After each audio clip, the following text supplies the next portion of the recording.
Hey folks, it's Maxie here and welcome to episode 88 of our AEW save on TEW2020, closing in that magic 100.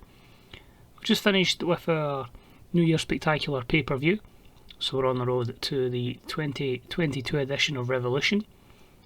Decent show of Dynamite tonight, which will hopefully start putting the wheels in motion for the card that we're looking to bring to you at that pay-per-view, and of course how will certain people respond to the various events of the Saturday night's show. So without further ado, let's crack on with this week's Dynamite.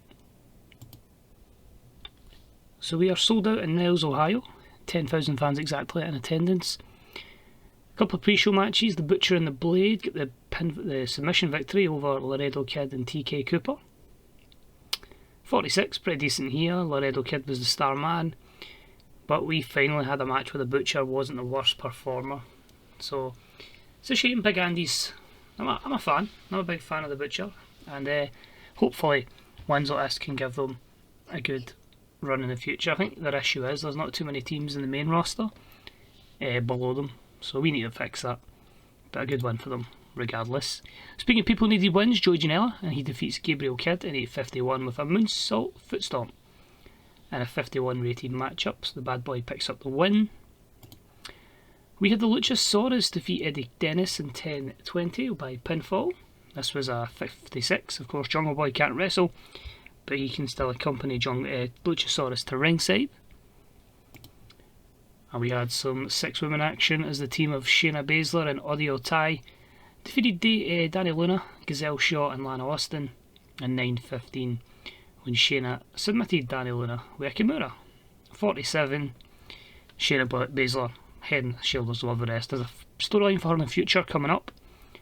Really excited for it, but looking to get her a bit more momentum before then.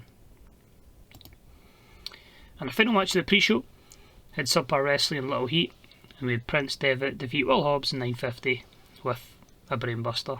Fair play that he lifted up Will Hobbs, but a 66, the Prince, the TNT champion, gets the win. And of course Hobbs is only in a handshake deal at the moment, so a long way from him getting dominating victories. We start the show and it is only a 71 for the promo of the four men who have aligned together. Cody Rhodes, now known as Cody Rhodes I should say, AJ Styles, Ace Austin and Pete Dunne. Cody says, as champion, he's pulling the strings. Cody Rhodes has AJ Styles has already moved from Lightning to Dynamite, so he can be with Cody Rhodes. Delighted that Ace Austin took his advice on, and the fact that Pete Dunne was available, it was a no-brainer for these four men to align. These four men are going to be the staples of the present and the future of AEW wrestling, and you know what, Cody wants to just make everybody boo him. He's calling these four the New Age Horsemen. Let me know what you think of that. That's what I'm going with, the New Age Horsemen. But we are going to have Cody Rhodes, AJ Styles, Ace Austin and Pete Dunne. Disappointing it's not a 71. AJ says he gets what he wants. He wants a rematch with Ricky Starks. He's not taking that defeat to Ricky Starks lightly. He wants Ricky Starks right now. So we dive straight into that matchup, which had a decent reaction from the crowd in Subpar Wrestling, where Ricky Starks defeats AJ Styles in 14:20 by pinfall with the Buster Keaton. A 61, both guys pretty level in in-ring performance. I think you guys know why I've done this. It's a promise. There was one more match to be fulfilled within 3 weeks, and made sense storyline wise, I suppose. With AJ being the man that took the pinfall last night, so having that defeat again, Ricky gets the benefit on national television. Obviously we'll lose a few points because it's heel versus heel. Promo then with Eddie Kingston, and he just says, Brandon Cutler, complete loser. I don't even know why the Young Bucks bother with you. That was proved again on pay-per-view. How you even get 2 contracts in this place, I'll never know. It's pathetic. It should be me getting more money than you getting that. So it's a 48 promo from Kingston. He's in action against Marco Stunt and he picks up the win in 8 minutes and 15 with a lariat. 47, I just felt like it was a simple matchup. We're never going to really push Marco Stunt, so Eddie Kingston can take the victory here. We then have a little backstage segment where Mercedes Varnado is getting ready for her upcoming match with Maki Itoh, and Maki just comes up to her just very excited, like, you know, kind of shaking her hand going very excited to face you, Mercedes. And she just looks at her. She's like, what the hell are you all about? Just basically completely freaked out by the, I don't know, the energy Maki Itoh has. But these two are going to go one-on-one next, and this was a 57 segment.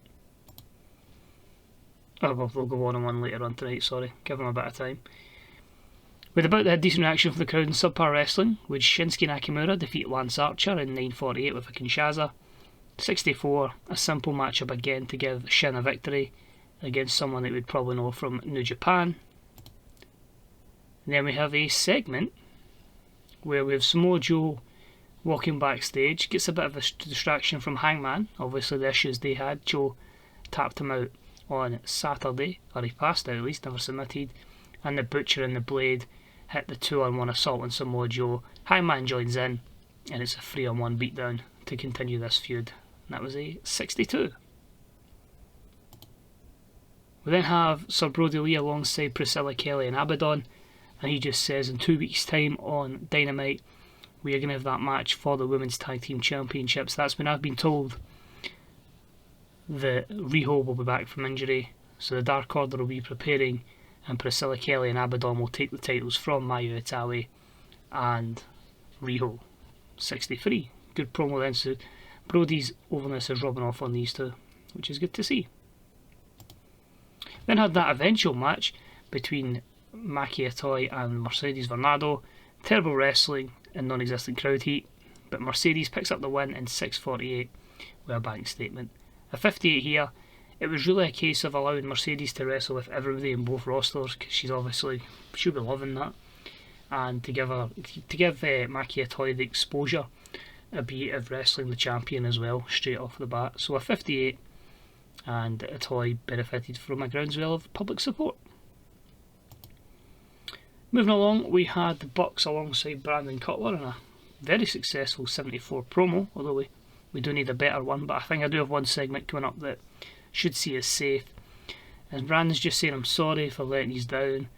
Kingston's really getting to us. And the Bucks just say, it's cool, Brandon, don't worry about it.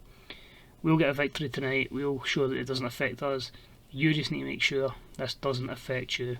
We can help you only so much, but the rest you are going to have to learn to do yourself, and we believe in you, you just need to believe in yourself. So a 74 for that. We had then the matchup that obviously spawned off of this, with Pete Dunne not coming out alongside British Strong Style, and with about that had good wrestling and a decent reaction from the crowd as Cody and Pete Dunne defeated Trent Seven and Tyler Bate in 1853 when Cody Rhodes pinned Trent with a Crossroads. So delighted this got 80. I was actually reluctant to make it main event, probably should have, but yeah, just obviously showing me his alliances are ready to take Alan Anderson away from being Cody's manager. That's on me, and you just hope, as I say, teaming with Pete Dunne can benefit Cody, can help him, and I expect Trent and Tyler to do good stuff. The plan was to just have British Strong Style back. It's just Pete Dunne and Tyler Bate. That was always going to be the plan. Then I took over Rev Pro. Trent 7 popped up because of that, so I just thought we'll put British Strong Style in. And then I had the idea of the new Age Horseman. So yeah, just goes to show you, the Elite is down to the Bucks and Kenny. Then we get our 100 promo with an interview segment with Chris Jericho, and he brings out MJF and he speaks to him and says, how do you feel about what happened between yourself, Cody and Pac? And he says it's a disgrace that, you know, Cody done what he did to become the champion. He should be standing here as world champion, but the reality is he can see why Cody done it, and he's a bit annoyed that it wasn't him that thought of doing that. He tried to get people in, but obviously Cody was on the ball with the numbers he got into that matchup. Jericho makes a few cheeky jokes in that, and then he just turns round, makes fun of Jericho, saying he's a loser, he's past it, he's a has-been, and then he just knocks him clean out with a punch. So 100, I couldn't believe I'd never done a Jericho MJF feud in this, so straight off the bat that's where we're going, Jericho MJF. and we'll look to build it up in the next 4 weeks. So looking forward to that one. We get a 100 segment. Don't worry, I was relaxed a wee bit. And it leads to our main event. But they had superb wrestling and great heat. It saw the Young Bucks defeat Sir Brodie Lee and Darby Allin in 1812 when Nick Jackson pinned Brodie Lee with the Meltzer driver.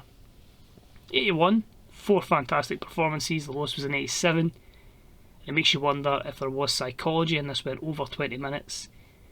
We could have been looking in the 90s for this matchup, but still delighted that these 4 had a great matchup. Just hope somebody learns psychology at one point, so happy with that. And what do we get as an aftermath of this? We have Brodie Lee and Darby Allin arguing. The 2 members of the Dark Order.